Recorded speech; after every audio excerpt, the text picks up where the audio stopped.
నమస్తే అన్న అందరికీ నమస్కారం. దుబాయ్ లో భిక్షాటన చేయవద్దని చెప్పి దుబాయ్ పోలీస్ అధికారులు ప్రకటించినప్పటికీ ఇవేవి పట్టించుకోకుండా చాలా మంది భిక్షాటన చేస్తూ ఉన్నారు. పవిత్ర రంజాన్ మాసంలో ముస్లిం సోదరులు దానాలు ఎక్కువగా చేస్తారని భావించి చాలా మంది మహిళల వేషం వేస్తూ భిక్షాటన చేస్తూ ఉన్నారు. తాజాగా మనం చూసుకుంటే భిక్షాటన చేసినందుకు దుబాయ్ లో ఒక ఆసియా మహిళను పోలీసులు అరెస్టు చేశారు. ఆమె వద్ద నుంచి మంత్ర విద్య, చేతబడి వస్తువులను పోలీసులు గుర్తించారు.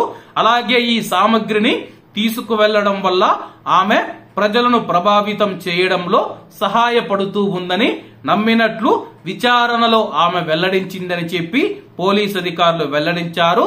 పోలీసులు ఆమె వద్ద నుంచి కాగితాలు, పనిముట్లు, మంత్ర విద్యకు సంబంధించిన పరికరాలు, తాలిస్మాన్లు మరియు మ్యాజిక్ వీల్స్ ను గుర్తించినట్లు తెలిపారు. వీటిని ఆమె భిక్షాటన చేసేటప్పుడు ఉపయోగించేదని చెప్పి ఆమె కోరుకున్న డబ్బును అందించడానికి, ప్రజలను ప్రభావితం చేయడానికి ఇది సహాయపడుతూ ఉన్నట్లు ఆమె విచారణలో తెలిపింది. అలాగే ఈ యొక్క మహిళ గురించి తెలుసుకున్న ఒక నివాసి మనం చూసుకుంటే దుబాయ్ లో నివసిస్తూ ఉన్న ఒక మనిషి, ఒక వ్యక్తి పోలీసులకు సమాచారం అందించాడు.